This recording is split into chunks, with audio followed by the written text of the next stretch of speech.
حج کے 5 دن۔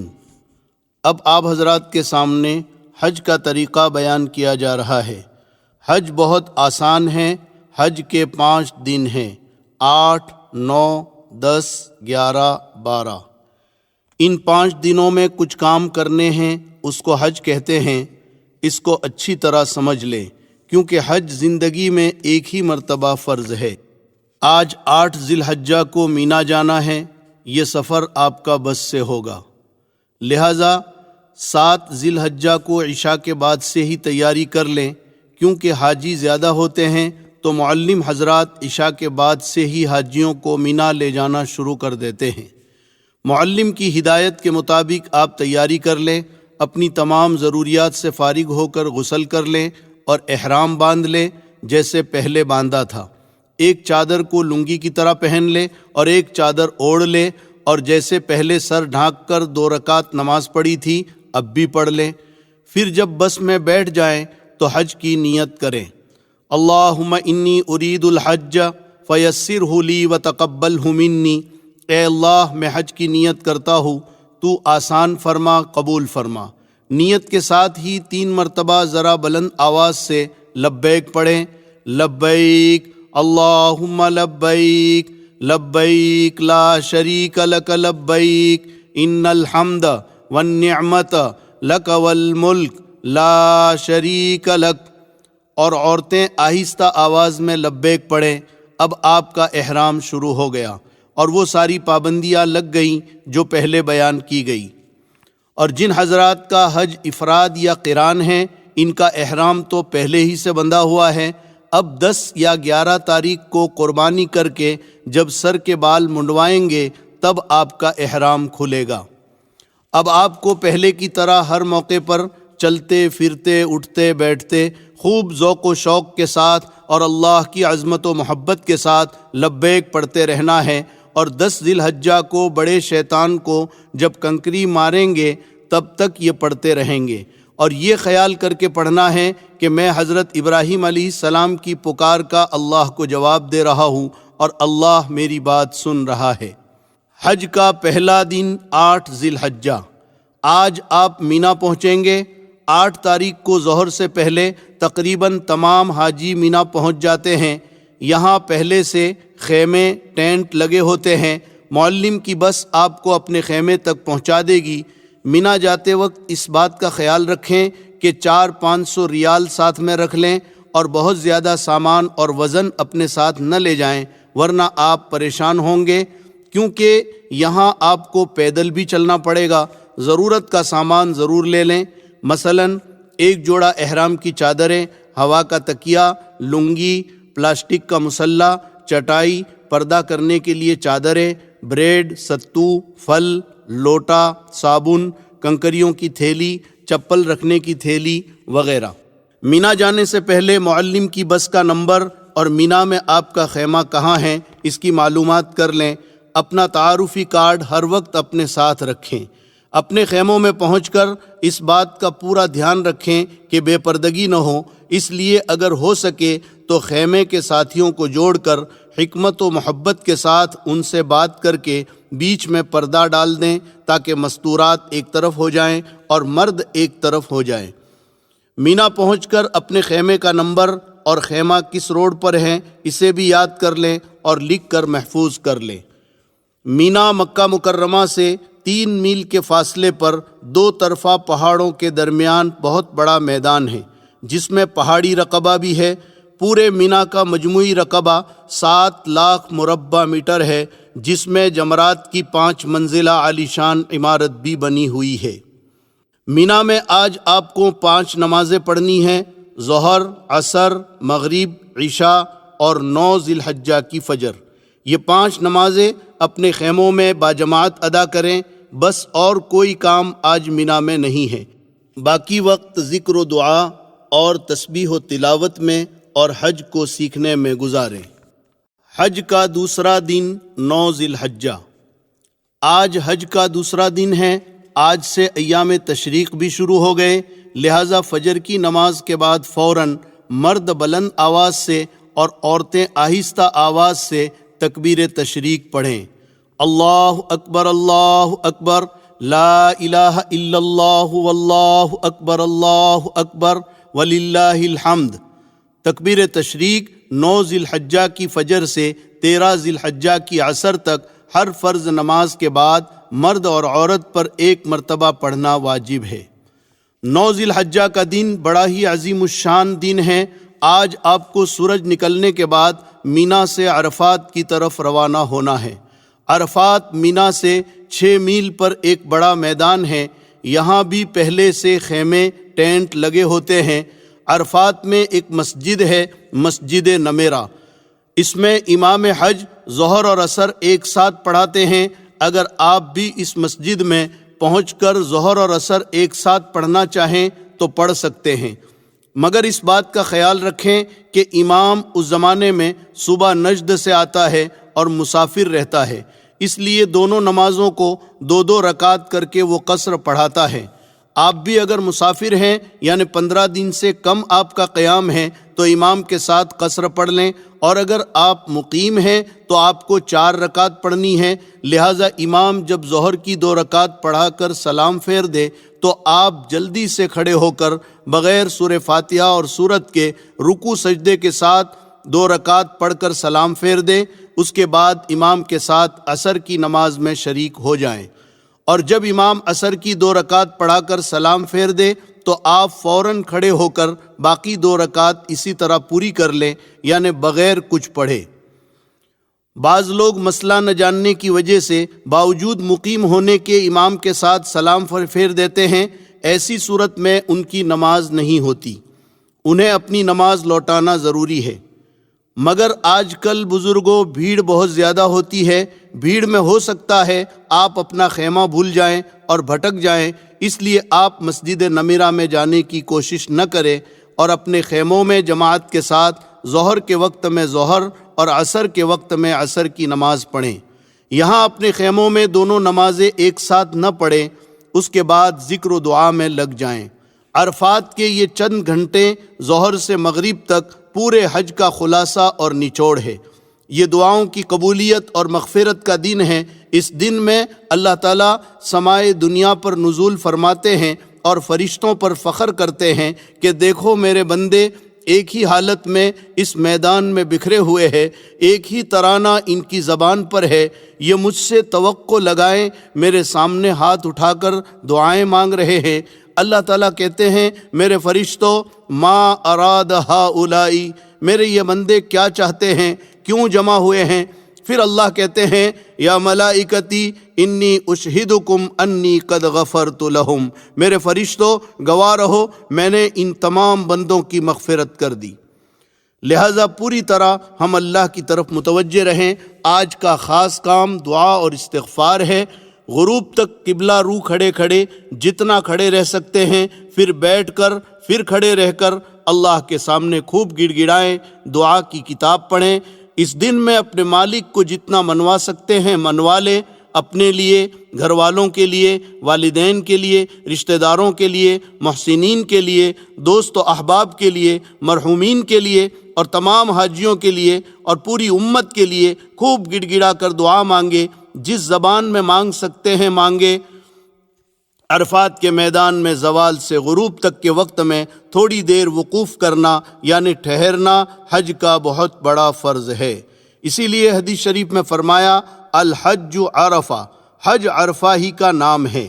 اسی لیے وہاں جو لوگ بیمار ہوتے ہیں، ICU میں ہوتے ہیں، ان کو بھی حکومت ایمبولنس میں ڈاکٹر کی ٹیم کے ساتھ یہاں کی حاضری کرا دیتی ہے، اور جو VIP لوگ ہوتے ہیں ان کو بھی ہیلی کاپٹر سے عرفات کے میدان میں لا کر یہ فرض پورا کرا دیتے ہیں تاکہ ان کا حج ہو جائے۔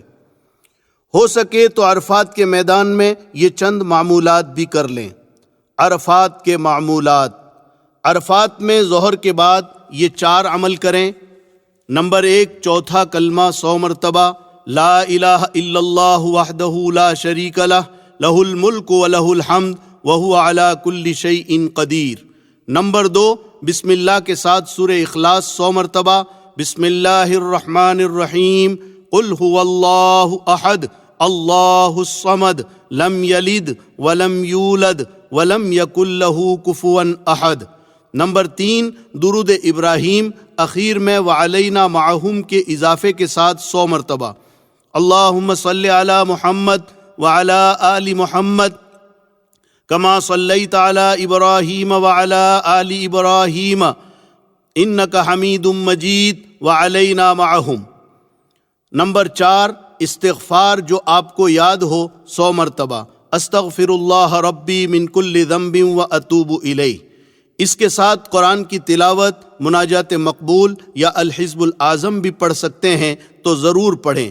حضور اکرم صلی اللہ علیہ وسلم سے عرفات میں دودھ پینا ثابت ہے، لہٰذا سنت کی اتباع میں آپ بھی اگر میسر ہو سکے تو دودھ پی لیں یا کوئی اور چیز کھا پی لیں۔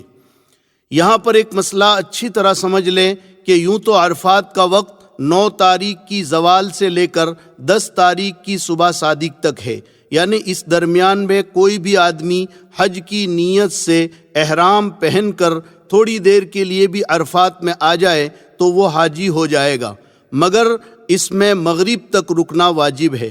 اگر کوئی مغرب سے پہلے عرفات سے نکل جائے گا تو دم لازم ہوگا۔ مزدلفہ کی طرف روانگی۔ جب سورج غروب ہو جائے تو مغرب کی نماز پڑھے بغیر مزدلفہ کی طرف روانہ ہو جائیں۔ مغرب کی نماز نہ عرفات میں پڑھے نہ راستے میں، بلکہ مزدلفہ پہنچ کر عشاء کے وقت میں مغرب اور عشاء دونوں نمازیں ایک ساتھ پڑھیں، ایک اذان اور ایک اقامت کے ساتھ، یعنی اذان کے بعد تکبیر کہہ کر فوراً مغرب کی جماعت شروع کریں، فرض پڑھ کر فوراً امام سلام پھیر دے اور اس کے بعد بغیر تکبیر کے عشاء کی جماعت شروع کرے، اس کے بعد مغرب کی سنتیں، پھر عشاء کی سنتیں اور وتر پڑھے۔ مزدلفہ عرفات سے 3 میل پر ایک میدان ہے، یہاں خیمے نہیں لگے ہوتے ہیں۔ یہ رات آپ کو مزدلفہ میں گزارنی ہے۔ یہ رات بڑی عظیم الشان اور بڑی قابل قدر ہے۔ روایتوں میں ہے کہ یہ رات شب قدر سے زیادہ قابل قدر اور افضل ہے۔ روایتوں میں ہے کہ حجۃ الوداع میں رسول اللہ صلی اللہ علیہ وسلم نے عرفات میں امت کے لیے بہت کچھ مانگا۔ اللہ تعالیٰ نے سوائے ایک دعا کے حضور صلی اللہ علیہ وسلم کی تمام دعائیں قبول فرما لی، لیکن مزدلفہ میں پہنچ کر آپ صلی اللہ علیہ وسلم نے خود گڑ گڑا کر اللہ سے دعائیں مانگی اور اسی دعا کو پھر مانگا جو عرفات میں مانگا تھا، تو یہاں پر اللہ نے وہ دعا بھی قبول فرما لی اور آپ امت کے انجام سے بہت ہی خوش اور مطمئن ہو گئے، اور شیطان کو دیکھا کہ بہت ہی واویلا کر رہا ہے اور اپنے سر پر مٹی ڈال رہا ہے۔ لہٰذا یہ رات بڑی عظیم ہے، اس کی ہمیں خوب قدر کرنی ہے۔ فجر کی نماز کے بعد سے سورج نکلنے کے قریب تک تھوڑی دیر مزدلفہ میں ٹھہرنا واجب ہے۔ فجر سے پہلے ہرگز مزدلفہ سے نہ نکلے، ورنہ واجب چھوٹنے سے دم لازم آئے گا۔ اور یہ بات بھی یاد رکھیں کہ مزدلفہ سے ایک حاجی کے لیے 70 کنکریاں بھی چن لے۔ کنکری بڑے چنے کے دانے کے برابر ہو، نہ بہت چھوٹی ہو نہ بہت زیادہ بڑی ہو۔ حج کا تیسرا دن 10 ذی الحجہ۔ جب مزدلفہ میں سورج نکلنے کا وقت قریب ہو جائے تو وہاں سے مینا کی طرف روانہ ہو جائیں۔ آج 10 ذی الحجہ یعنی قربانی کا دن ہے، عید کا دن ہے۔ حج کی مشغولی کی وجہ سے عید کی نماز اللہ نے حاجیوں سے معاف کر دی ہے۔ آج آپ کو 4 کام کرنے ہیں اور بہت آسان ہیں۔ نمبر 1 جمرات کی رمی یعنی شیطانوں کو کنکریاں مارنا۔ نمبر 2 قربانی۔ نمبر 3 حلق یا قصر یعنی بال منڈوانا یا بال کٹوانا۔ نمبر 4 طواف زیارت۔ 10 ذی الحجہ کا پہلا کام، سب سے پہلے آج آپ کو رمی کرنی ہے، پھر قربانی کرنی ہے، پھر حلق کرنا ہے۔ ان 3 میں ترتیب واجب ہے، اور طواف زیارت 10 کی صبح سے 12 کی مغرب تک کبھی بھی کر سکتے ہیں، ترتیب ضروری نہیں۔ تو آج مینا میں سب سے پہلے جمرہ عقبہ یعنی بڑے شیطان کو 7 کنکریاں مارنا ہے۔ مینا میں 3 جگہوں پر لمبے ستون بنے ہوئے ہیں، ان کو جمرات کہتے ہیں۔ اب اس کی 5 منزلہ عالیشان عمارت بنی ہوئی ہے، اور ہر طرف سے آنے والوں کے لیے الگ الگ منزلیں طے کر دیے ہیں۔ داخل ہونے کا راستہ بھی الگ ہے اور نکلنے کا راستہ بھی الگ ہے۔ پہلا جمرہ مسجد خیف کے قریب ہے جس کو جمرہ اولا کہتے ہیں، دوسرا اس سے آگے ہے، اس کو جمرہ وسطیٰ یعنی درمیانی جمرہ کہتے ہیں، تیسرا بالکل مینا کے اخیر میں ہے جس کو جمرہ عقبہ یعنی آخری جمرہ کہتے ہیں۔ آج صرف جمرہ عقبہ یعنی بڑے شیطان کو 7 کنکریاں مارنا ہے، اس کا وقت صبح صادق سے آئندہ کل کی صبح صادق تک ہے، لہٰذا اس میں جلد بازی بالکل نہ کریں، جس وقت سہولت اور آسانی ہو اس وقت ماریں، رات میں بھی مار سکتے ہیں۔ اور ابھی تک جو آپ لبیک پڑھ رہے تھے، بڑے شیطان پر پہلی کنکری کے ساتھ لبیک کا سلسلہ بند کر دیں۔ تو 10 تاریخ کا پہلا کام بڑے شیطان کو 7 کنکریاں مارنا ہے۔ کنکری شہادت کی انگلی اور انگوٹھے سے پکڑیں اور ہر کنکری کے ساتھ یہ دعا پڑھتے جائیں، بسم اللہ اللہ اکبر رغمن للشیطان ورضن للرحمن۔ میں کنکری مارتا ہوں شیطان کو ذلیل کرنے اور رحمان کو راضی کرنے کے لیے۔ اگر پوری دعا یاد نہ ہو تو صرف بسم اللہ اللہ اکبر کہہ کر اپنی زبان میں کہے، شیطان کو ذلیل کرنے اور رحمان کو راضی کرنے کے لیے میں کنکری مارتا ہوں۔ یہ بات ذہن میں رکھیں کہ کنکریاں ستون ہی کو لگنا ضروری نہیں، بلکہ ستون کے اطراف میں بنے ہوئے دائرے میں بھی گر جائے گی تو واجب ادا ہو جائے گا۔ یہ بات بھی اچھی طرح سمجھ لیں کہ ہر کنکری کو الگ الگ مارنا ہے۔ اگر کسی نے غلطی سے یا غصے سے 7 کنکریاں ایک ساتھ مار دی تو یہ ایک ہی کنکری مانی جائے گی، لہٰذا ایک ایک کنکری الگ الگ ماریں۔ کنکری مارنے کے لیے جب اپنے خیمے سے چلے تو کچھ کنکریاں زیادہ لے کر چلیں تاکہ کوئی کنکری آپ کے ہاتھ سے گر جائے تو کم نہ پڑے، کیونکہ وہاں سے کنکری اٹھانا سخت منع ہے۔ یہ بات بھی اچھی طرح سمجھ لیں کہ کنکریاں کیوں ماری جاتی ہے۔ سیدنا ابراہیم علیہ السلام جب اپنے بیٹے حضرت اسماعیل علیہ السلام کو اللہ کے حکم سے ذبح کرنے کے لیے لے کر چلے تو سب سے پہلے شیطان پہلے جمرے کے پاس ملا اور ذبح کرنے سے روکنا چاہا۔ حضرت ابراہیم علیہ السلام نے 7 کنکریاں ماری تو وہ زمین میں دھس گیا۔ آگے بڑھ کر دوسرے جمرے کے پاس نظر آیا اور ذبح کے ارادے سے روکنا چاہا۔ یہاں بھی حضرت ابراہیم علیہ السلام نے 7 کنکریاں ماری، وہ زمین میں دھس گیا۔ پھر چھوٹے جمرے کی جگہ نظر آیا، یہاں بھی حضرت ابراہیم علیہ السلام نے 7 کنکریاں ماری، وہ زمین میں دھس گیا۔ اللہ تعالیٰ کو اپنے بندے حضرت ابراہیم علیہ السلام کا اخلاص اور عاشقانہ عمل پسند آ گیا تو قیامت تک حاجیوں کو حکم دے دیا کہ تم بھی ان جگہوں پر میرے بندے ابراہیم کی نقل اتارو۔ دوسرے کی طرف سے کنکریاں مارنا کب جائز ہے؟ یہاں ایک مسئلہ سمجھ لیں، بہت سارے لوگ کسی دوسرے کو اپنا وکیل بنا دیتے ہیں، یہ وکیل بنانا کب جائز ہے؟ یاد رکھیں، کوئی آدمی ایسا بیمار، کمزور، بوڑھا یا اپاہج ہے جو چل نہیں سکتا ہے تو اس کی طرف سے دوسرے کو کنکری مارنے کے لیے نائب بنانا جائز ہے، یعنی اس کی کنکری دوسرا مار سکتا ہے۔ وہ دوسرا آدمی پہلے اپنی کنکری مارے پھر اس کی کنکری مارے۔ لیکن اگر کوئی مرد یا عورت تندرست ہے، صرف تھکان کی وجہ سے یا بھیڑ سے گھبرا کر دوسرے کو نائب بنا دے تو یہ ہرگز جائز نہیں ہے، بلکہ اسے اپنی کنکری خود اپنے ہاتھ سے مارنی پڑے گی۔ دوسرے کو اگر نائب بنا دیا تو یاد رکھیں یہ رمی نہ ہوگی اور دم واجب ہوگا۔ 10 ذی الحجہ کا دوسرا کام۔ 10 تاریخ کو جب آپ نے بڑے شیطان کو کنکریاں مار دی تو آج کا دوسرا کام قربانی کرنا ہے۔ آپ کا حج تمتع ہے تو آپ پر قربانی واجب ہے، اسی طرح قران کرنے والوں پر بھی واجب ہے، البتہ افراد کرنے والوں پر واجب نہیں، مستحب ہے۔ کر لیں تو اچھا ہے، نہ کرے تو کوئی حرج نہیں۔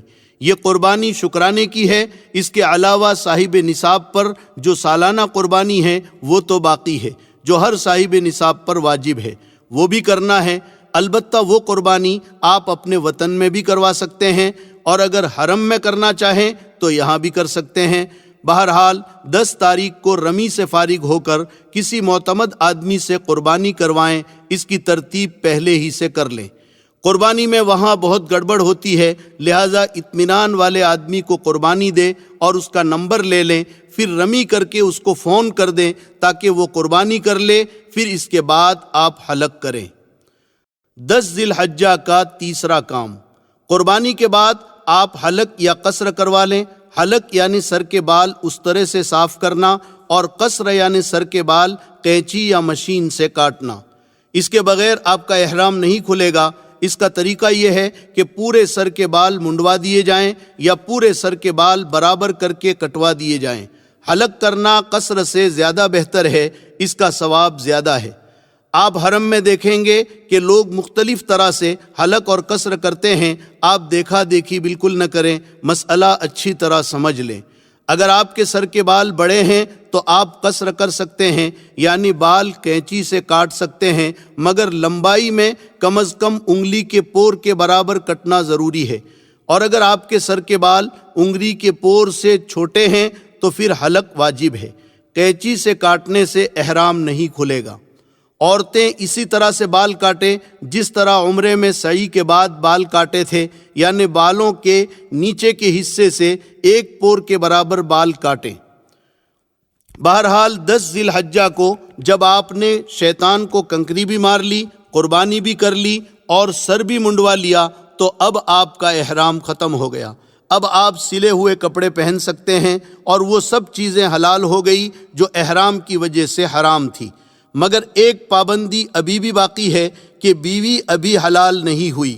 جب طواف زیارت کر لیں گے تو بیوی بھی حلال ہو جائے گی۔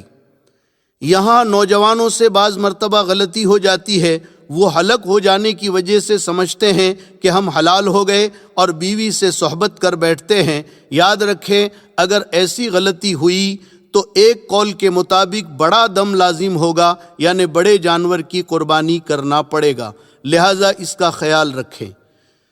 10 ذی الحجہ کا چوتھا کام 10 ذی الحجہ کا چوتھا کام طواف زیارت ہے۔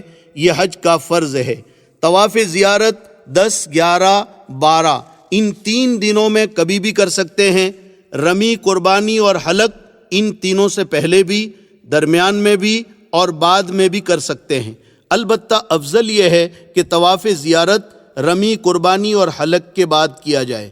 یہ طواف بھی ویسا ہی ہے جیسے عمرے کا طواف آپ نے کیا تھا کہ حجر اسود کے استلام یعنی بوسے سے طواف شروع ہوگا، 7 چکر ہوں گے۔ البتہ یہ طواف چونکہ عام طور پر اپنے کپڑوں میں ہوتا ہے، اس لیے کہ حاجی قربانی کر کے حلق کروا لیتا ہے اور احرام اتار دیتا ہے، تو اس میں استباح نہ ہوگا، مگر یاد رکھیں رمل اس میں بھی ہوگا۔ لیکن اگر قربانی کر کے آپ نے حلق نہیں کیا اور احرام میں ہی آ کر طواف زیارت کر رہے ہیں یا رمی اور قربانی سے پہلے طواف زیارت کر رہے ہیں تو 7 چکروں میں استباح ہوگا، یعنی داہنے بغل سے احرام کی چادر نکال کر بائیں کندھے پر ڈالیں گے، جیسے شروع میں عمرے کے وقت آپ نے کیا تھا۔ اگر ایک ہی دن میں یہ چاروں کام نہ ہو سکے تو کوئی حرج نہیں، آج شیطان کو کنکری مار لیں، پھر قربانی اور حلق کر لیں، طواف زیارت دوسرے دن کریں۔ اگر اتنا بھی آپ کو مشکل لگ رہا ہے تو صرف بڑے شیطان کو آج کنکریاں مار لیں، دوسرے دن قربانی اور طواف زیارت کر لیں۔ یاد رہیں کہ جب تک حلق نہ کر لیں احرام نہیں اترے گا۔ طواف زیارت کے بعد سعی۔ طواف زیارت کے بعد ہر حاجی کو سعی کرنی ہوتی ہے۔ یہ سعی طواف زیارت کے بعد ذی الحجہ کے مہینے میں اخیر تک کبھی بھی کر سکتے ہیں۔ اس سعی کے لیے احرام اور نفلی طواف بھی شرط نہیں، بس صرف صفا مروہ کے 7 پھیرے اس طرح سے کرنے ہیں جس طرح آپ نے عمرے کے طواف کے بعد سعی میں کیے تھے۔ لہٰذا حج کے 5 دنوں میں اگر تھکان زیادہ ہو جائے تو صرف طواف زیارت کر لیں اور اس کی سعی 2-3 دن کے بعد کریں، اس میں کوئی نقصان بھی نہیں اور کوئی دم وغیرہ بھی نہیں۔ عورتوں کے لیے ایک اہم مسئلہ، اگر حج کے دوران عورت کو مخصوص ایام شروع ہو جائیں تو وہ حج کے تمام امور ادا کرے، صرف طواف زیارت اس وقت تک نہ کرے جب تک پاک نہ ہو جائے اور نہ اس حالت میں حرم میں داخل ہوں۔ اس تاخیر سے اس پر دم واجب نہ ہوگا اور نہ گناہ ہوگا، البتہ پاک ہو جانے کے بعد پھر طواف زیارت میں تاخیر نہ کرنا چاہیے۔ اور اگر حج میں مخصوص ایام اخیر میں شروع ہوئے اور طواف زیارت نہ کر سکی اور حج کے فوراً بعد اس کی روانگی کا وقت بھی آ گیا اور ابھی اس کے ذمے طواف زیارت باقی ہے تو یہ عورت کیا کرے گی؟ تو اس میں آپ اچھی طرح مسئلہ سمجھ لیں کہ حج کے بعد عورت کا قافلہ روانہ ہو رہا ہے اور اس کے لیے رکنے کی کوئی شکل نہیں ہے، تو اس عورت کے لیے مسئلہ یہ ہے کہ اسی ناپاکی کی حالت میں کپڑا اچھی طرح لپیٹ کر استغفار کرتے ہوئے طواف زیارت کر لیں اور اس کے بعد حرم میں بڑے جانور کی قربانی کرا دیں۔ حج کا چوتھا دن 11 ذی الحجہ۔ آج حج کا چوتھا دن ہے۔ آج آپ کو زیادہ کام نہیں کرنا ہے۔ اگر 10 تاریخ کو قربانی کی تھی اور طواف زیارت نہیں کیا تھا تو اس کو آج کر لیں، اور اگر کر لیا تھا تو ٹھیک ہے۔ آج کا خاص کام تینوں شیطانوں کو ساتھ ساتھ کنکریاں مارنا ہے۔ اس کا وقت زوال کے بعد سے صبح صادق تک رہتا ہے، لہٰذا اس میں جلد بازی بالکل نہ کریں۔ پہلے چھوٹے شیطان کو 7 کنکریاں ماریں، ہر کنکری کے ساتھ یہ دعا بھی پڑھتے جائیں جو پہلے بتائی تھی۔ بسم اللہ اللہ اکبر رغمن للشیطان ورضا للرحمن، شیطان کو ذلیل کرنے کے لیے اور رحمان کو راضی کرنے کے لیے میں کنکری مار رہا ہوں۔ چھوٹے شیطان کو 7 کنکریاں مار کر مجمع سے تھوڑا ہٹ کر قبلہ رو ہو کر ہاتھ اٹھا کر دعا کریں، یہ دعا کی قبولیت کی جگہ ہے۔ پھر درمیانی شیطان کو اسی طرح 7 کنکریاں ماریں، پھر مجمع سے تھوڑا ہٹ کر دعا کریں، یہ بھی دعا کی قبولیت کی جگہ ہے۔ پھر بڑے شیطان کو بھی ترتیب وار 7 کنکریاں ماریں اور یہاں دعا نہ کریں۔ اس کے بعد رات مینا میں ہی گزاریں۔ حج کا 5واں دن 12 ذی الحجہ۔ اگر کسی وجہ سے 10 اور 11 کو آپ قربانی اور طواف زیارت نہیں کر سکیں تو آج اس سے فارغ ہو جائیں۔ آج مغرب تک کسی حالت میں طواف زیارت کر لینا ہے۔ اگر آج مغرب تک نہیں کر سکے، کم از کم 4 چکر بھی نہیں ہو سکے تو دم دینا پڑے گا، اور اگر مغرب تک 4 چکر پورے ہو گئے تو دم نہیں آئے گا۔ باقی چکر مغرب کے بعد پورے کر لیں، اس کے بعد سعی کر لیں۔ آج کا خاص کام تینوں شیطانوں کو 7 کنکریاں مارنا ہے، بالکل اسی طرح جیسے کل مار چکے ہو۔ ہر کنکری کے ساتھ دعا پڑھنی ہے۔ پہلے اور دوسرے شیطان کو کنکری مار کر مجمع سے تھوڑا دور ہٹ کر دعا کرنی ہے، تیسرے شیطان کو کنکری مار کر دعا نہیں کرنی ہے۔ آج یعنی 12 تاریخ کو بھی کنکری مارنے کا وقت زوال سے اگلے دن کی صبح صادق تک ہے، لہٰذا جلد بازی نہ کریں، رات میں بھی مار سکتے ہیں۔ اس کے بعد 13 تاریخ کی رمی اختیاری ہے، آپ اگر کرنا چاہیں تو کریں ورنہ نہیں۔ قرآن نے دونوں آپشن دیے ہیں۔ اگر 12 تاریخ کو مکہ جانا چاہتے ہیں تو شام کو یا رات کو کنکریاں مارتے ہوئے مکہ نکل جائیں، لیکن اگر آپ لیٹ ہو گئے اور صبح صادق مینا میں ہو گئی تو پھر 13 کی رمی واجب ہوگی۔ اب 13 کی رمی بھی آپ کریں گے، اور 13 کی رمی کا وقت بھی زوال کے بعد شروع ہوتا ہے، مگر زوال سے پہلے بھی مار سکتے ہیں کراہت کے ساتھ، اور وقت مغرب تک رہتا ہے۔ 13 کی مغرب تک نہیں مار سکے تو دم لازم آئے گا۔ رمی کی بڑی فضیلت ہے۔ ہر کنکری پر اللہ تعالیٰ ایک مہلک اور بھاری گناہ معاف کرتا ہے جو آدمی کو ہلاک کرنے کے لیے کافی ہوتا ہے۔ طواف وداع۔ اب اللہ نے آپ کا حج پورا کر دیا، اب آپ پر کوئی خاص کام باقی نہیں رہا، صرف ایک کام رہ گیا، وہ یہ کہ جب آپ مکہ مکرمہ سے رخصت ہوں گے تو آپ کو رخصتی طواف کرنا ہے، جس کو طواف وداع کہتے ہیں۔ وہ بھی صرف طواف ہے، اس میں سعی نہیں ہے۔ اس میں بھی سہولت ہے، بالکل نکلتے وقت اگر موقع نہیں مل سکا تو کوئی حرج نہیں۔ حج کے بعد مکہ میں جتنے دن آپ رہیں گے تو اس میں آپ نفلی طواف تو کریں گے ہی، تو جو آخری طواف آپ نے کیا ہے وہ رخصتی طواف سمجھا جائے گا۔ لیکن اگر آپ کو پتہ ہے اور نکلنے کا وقت معلوم ہے اور موقع ہے تو آخری طواف دھیان کے ساتھ ضرور کر لیں۔ یہ الوداعی طواف شاید کوئی حاجی ہو جو روئے بغیر کرتا ہو، لوگ ہچکیاں مار کر روتے ہیں، یہ آخری طواف ہے، پتہ نہیں پھر نصیب ہوتا ہے یا نہیں۔ 25 دن اور 1 مہینے میں آپ کا دل بیت اللہ سے ایسا لگ چکا کہ آپ اپنے آنسوؤں پر قابو نہیں کر سکتے۔ سوچو میرے آقا مدنی صلی اللہ علیہ وسلم پر کیا گزری ہوگی جب مکے والوں نے ہجرت کرنے پر مجبور کر دیا۔ آپ کے 53 سال مکہ مکرمہ میں گزرے تھے، بچپن بھی یہاں گزرا تھا، جوانی بھی یہاں گزری تھی، جبریل امین پہلی وحی بھی یہاں لے کر آئے تھے۔ آپ کو کتنا بھاری پڑا ہوگا۔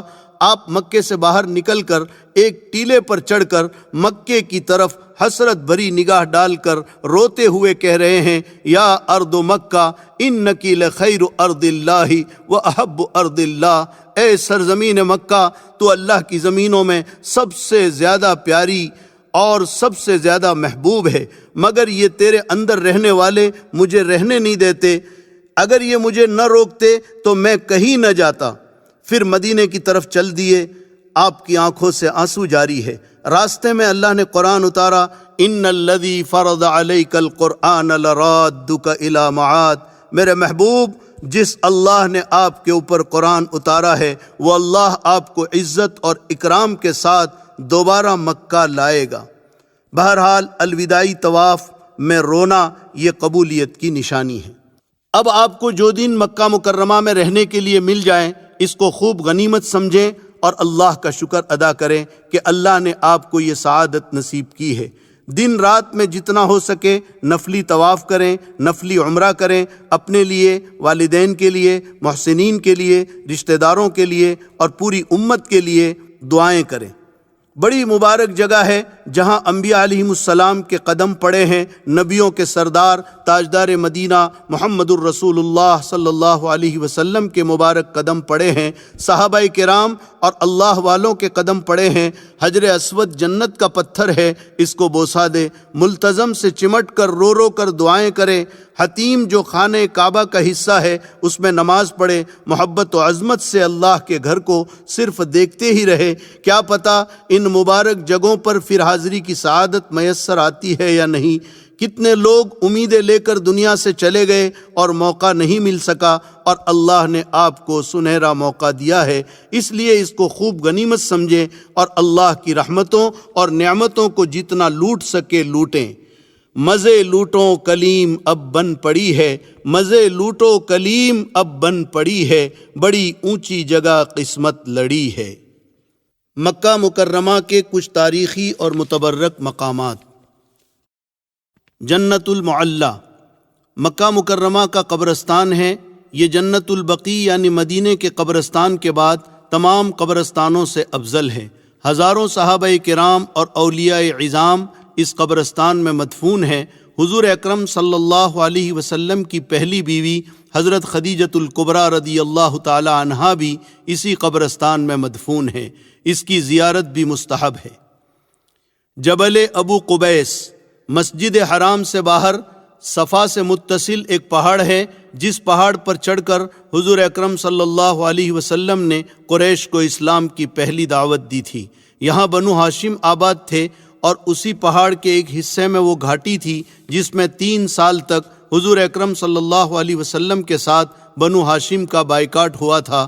صفا سے ملے ہوئے پہاڑ کے اس حصے میں آج شاہی محل بنا ہوا ہے، جبکہ سامنے والے حصے میں حکومت نے سرنگیں نکالی ہے، تصویر میں آپ دیکھ رہے ہیں۔ روایتوں میں ہے کہ یہ وہ پہاڑ ہے جس کو کائنات کی تخلیق کے وقت اللہ تعالیٰ نے سب سے پہلے پیدا کیا تھا۔ مولد النبی یہ وہ جگہ ہے جہاں حضور اکرم صلی اللہ علیہ وسلم کی پیدائش ہوئی۔ صفا مروہ سے باہر والے صحن کے سامنے کے حصے میں جو عمارت اور لائبریری ہے، یہ وہی مبارک جگہ ہے جہاں آقا مدنی صلی اللہ علیہ وسلم کی پیدائش ہوئی۔ غار حرا، اس کو جبل نور اور جبل حرا بھی کہتے ہیں، اسی کے اوپر وہ غار ہے جہاں حضور اکرم صلی اللہ علیہ وسلم نبوت ملنے سے پہلے قیام فرماتے تھے، اور اسی غار میں جبریل امین پہلی وحی لے کر آئے تھے۔ اس پر یہ آیتیں بھی لکھی ہوئی ہے، اقرأ بسم ربک الذی خلق خلق الانسان من علق۔ یہ پہاڑ اپنی مخصوص اور نمایاں شکل کی وجہ سے دور ہی سے پہچانا جاتا ہے کہ یہ جبل نور یا جبل حرا ہے۔ غار ثور، ہجرت کے سفر میں آپ صلی اللہ علیہ وسلم نے حضرت ابوبکر صدیق کے ساتھ 3 دن اسی غار میں قیام کیا تھا۔ یہ غار جبل ثور میں واقع ہے۔ یہ پہاڑ مکہ مکرمہ سے تقریباً 6 میل کے فاصلے پر ہے۔ دار ارقم، یہ حضرت ارقم ابن ابی الارقم رضی اللہ تعالیٰ عنہ کا وہ مکان ہے جہاں اسلام کے ابتدائی زمانے میں صحابہ کرام حضور اکرم صلی اللہ علیہ وسلم کے ساتھ چھپ کر نماز پڑھا کرتے تھے، قرآن اور دین کی باتیں سیکھا کرتے تھے۔ اب یہ مکان سعی کی جگہ میں تبدیل ہو گیا ہے۔ اسی جگہ حضرت عمر رضی اللہ تعالیٰ عنہ اسلام لائے تھے۔ مصعب ابن عمیر بھی اسی جگہ آ کر مسلمان ہوئے تھے۔ مسجد جن، طائف سے واپسی پر مکہ مکرمہ سے قریب آپ صلی اللہ علیہ وسلم نے نماز پڑھی تھی تو قرآن سن کر جنات جمع ہو گئے تھے اور مسلمان ہو گئے تھے۔ اس جگہ پر مسجد جن بنی ہوئی ہے جو دو سڑکوں کے بیچ میں ہے۔ حرم شریف سے شعب عامر کی طرف آتے وقت محلہ شعب عامر اور محلہ سلیمانیہ کے درمیان سڑک پر نظر آتی ہے، وہی مسجد جن ہے۔ مسجد رایا، رسول اللہ صلی اللہ علیہ وسلم نے فتح مکہ کے دن اس جگہ فتح کا جھنڈا نصب کیا تھا۔ جنت المعلی کے راستے میں ہے۔ اس جگہ اب مسجد بنی ہوئی ہے، اسی کو مسجد رایا کہتے ہیں۔ تنعیم، جس جگہ سے حجۃ الوداع کے سفر میں حضرت عائشہ رضی اللہ تعالیٰ عنہا نے احرام باندھ کر اپنے بھائی حضرت عبد الرحمن کے ساتھ عمرہ کیا تھا، اس جگہ اب مسجد بنی ہوئی ہے جس کو مسجد عائشہ کہتے ہیں۔ مکہ مکرمہ سے شمال کی جانب 3 میل پر ہے۔ مسجد خیف، مینا میں ایک بڑی مسجد ہے۔ کہتے ہیں کہ اس میں 70 انبیاء کرام علیہم السلام مدفون ہیں۔ مسجد نمیرہ، عرفات کے کنارے پر بڑی مسجد ہے جس کو مسجد نمیرہ کہتے ہیں۔ مسجد کا خوشنما منظر آپ تصویر میں دیکھ رہے ہیں۔ مسجد مشعر الحرام، مزدلفہ میں بڑی مسجد ہے۔ حجۃ الوداع کے سفر میں حضور اکرم صلی اللہ علیہ وسلم نے پوری رات اسی جگہ گزاری تھی، اب یہاں مسجد بنی ہوئی ہے۔ مسجد استراحہ، مینا سے واپسی پر مکہ مکرمہ میں داخلے سے پہلے جو محلہ معابدہ ہے اسی علاقے میں ایک مسجد ہے۔